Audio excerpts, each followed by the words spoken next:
क्या आपने कभी किसी मंदिर में कुछ ऐसा देखा है जिसे देखकर आपकी रूह कांप गई हो? 7 अक्टूबर 2024 पटना। एक भक्त जिंदगी में पहली बार देवी माँ के दर्शन के लिए देवी धाम पहुंचता है। मगर दोस्तों, जैसे ही वो मंदिर के अंदर दर्शन के लिए कदम रखता है, उसके रोंगटे खड़े हो जाते हैं। उसके पैरों तले जमीन खिसक जाती है। वैसे तो मंदिर में बहुत तेज आवाज में काली माता की आरती चल रही थी, लेकिन वहाँ का जो माहौल था ना, वो बहुत अजीब था। वहां पर जो भी अलग भक्त आए हुए थे, जो भी बाकी भक्त आए हुए थे, वो बहुत ही ज्यादा अजीब हरकतें कर रहे थे। कोई जोर जोर से चिल्लाकर वहां जमीन पर अपना सर पटक रहा था, तो कोई बहुत ज्यादा डर कर पेड़ों पे चढ़कर चिल्ला रहा था, चीख रहा था। लेकिन ये सब तो कुछ भी नहीं था।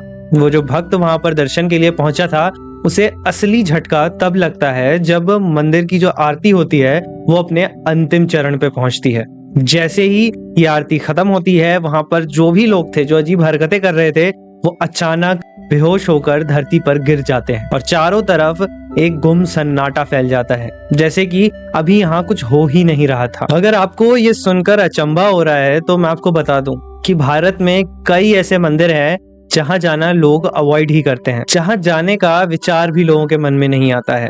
और जिस मंदिर के बारे में, जिस स्थिति के बारे में मैंने आपको अभी बताया, ये था उस मंदिर का भूतों का मेला। वैसे तो भारत में कई सारे ऐसे मंदिर हैं जहां भक्ति आस्था के लिए लोग जाते हैं, लेकिन इसके अलावा कई मंदिर ऐसे भी हैं जो अलग अलग रिचुअल्स के लिए जाने जाते हैं, जहां बहुत कम ही लोग जाते हैं। और ये मंदिर अपने डरावने इतिहास के लिए बहुत ज्यादा मशहूर है। कुछ मंदिर ऐसे हैं जहां पर लोग मोक्ष की प्राप्ति की कामना करते हुए अपना बलिदान देते हैं। जी हाँ, और कुछ मंदिर तो ऐसे हैं जहां आज भी अलग अलग शक्तियों को महसूस किया जा सकता है। काशी का करवट मंदिर। काशी में स्थित ये जो करवट मंदिर है, ये अपने शिवलिंग के लिए बहुत ज्यादा मशहूर है। लेकिन इस मशहूर मंदिर के साथ एक ऐसा रहस्य जुड़ा है, एक ऐसा इतिहास जुड़ा है, जिसे जानकर शायद आपकी रूह कांप जाएगी। पुराने समय की बात है। एक राजा थे जिनका नाम था मौरंगध्वज। ये जो राजा थे ना, ये जीवन मरण के चक्र से मुक्त होना चाहते थे और मोक्ष को प्राप्त करना चाहते थे। इसके लिए इन्होंने वर्षों तक भगवान की तपस्या की, लेकिन जब वर्षों की तपस्या के बाद भी भगवान इनके सामने प्रकट नहीं हुए, तब इन्होंने अपने बलिदान को दिखाने के लिए अपने सबसे प्रिय वस्तु का बलिदान दिया। इन्होंने अपने पुत्र की एक आंख भगवान को चढ़ा दी। आंख निकालकर उसे अग्नि में डाल दिया। ऐसा होते ही वहां पर भगवान तुरंत उपस्थित हो जाते हैं। वो राजा मौरंगध्वज की इस तपस्या से, इस बलिदान से प्रसन्न होते हैं। भगवान राजा मौरंगध्वज को ये बताते हैं कि अगर उसे मोक्ष की कामना है तो उसे काशी जाना चाहिए। और भगवान उसी समय मौरंगध्वज के पुत्र को, जो अब मृत पड़ा था, उसे पुनः जीवित भी कर देते हैं। भगवान के कहे अनुसार राजा मौरंगध्वज काशी को प्रस्थान करते हैं। वहां पर पहुंचकर वो गंगा जी को प्रणाम करते हैं और गंगा घाट पर ही एक करवट से अपना सर एक पल में धड़ से अलग कर देते हैं। ऐसा कहा जाता है कि इसके पश्चात राजा मौरंगध्वज को मोक्ष की प्राप्ति भी हो गई। और इसी घटना के कुछ समय बाद जब उसी स्थान से एक शिवलिंग प्रकट हुआ, तो लोगों ने वहां पर एक मंदिर का निर्माण करवाया, जिसका नाम था काशी करवट मंदिर। यही नहीं, इस मंदिर में ना एक बहुत ही अजीब परंपरा थी। लोग इस मंदिर के अंदर जाते, भगवान से प्रार्थना करते और वहां रखे उसी करवट के नीचे जाकर बैठ जाते।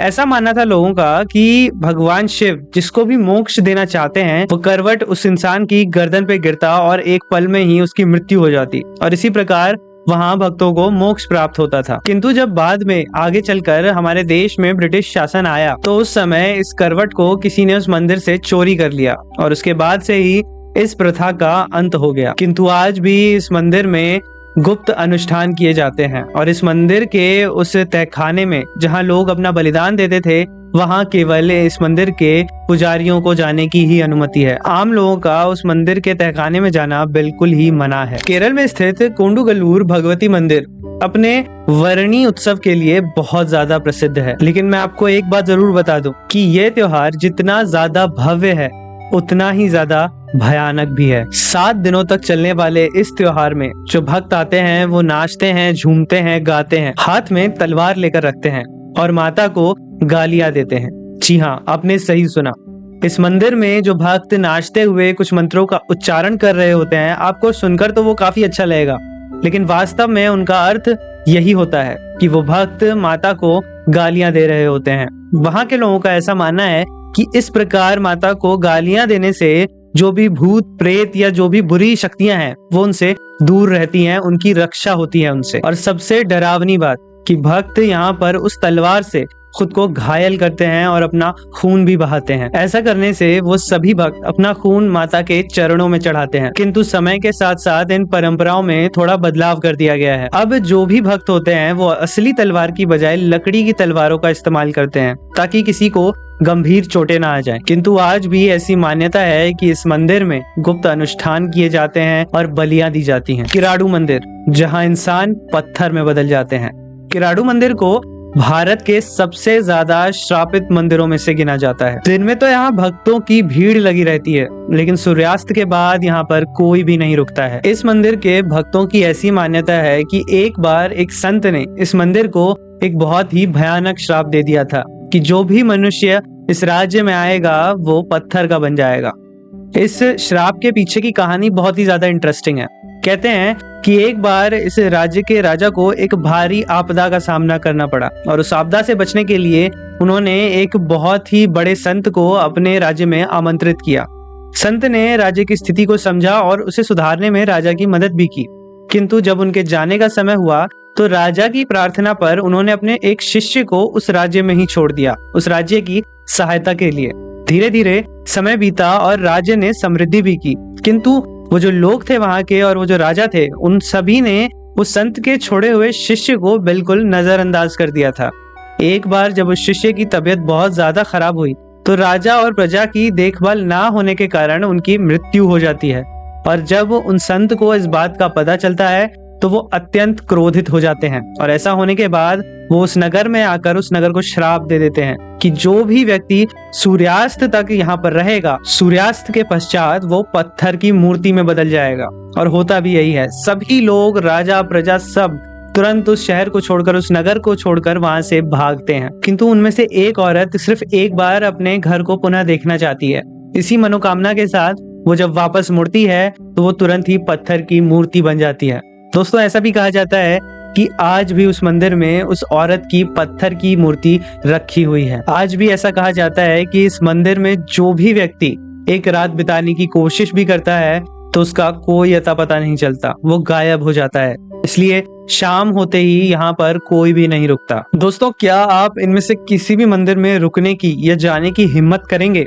कमेंट करके जरूर बताएं। भक्ति और डर का संगम। हमारे देश में कई ऐसे मंदिर है जहाँ ये दोनों ही चीजें एक साथ देखने को मिलती हैं। क्या आपने कभी किसी ऐसे ही मंदिर के बारे में सुना है या किसी ऐसे ही घटना के साक्षी बने हैं? हमें कमेंट कर जरूर बताएं। मैं हूं सुधांशु चौधरी। जय हिंद।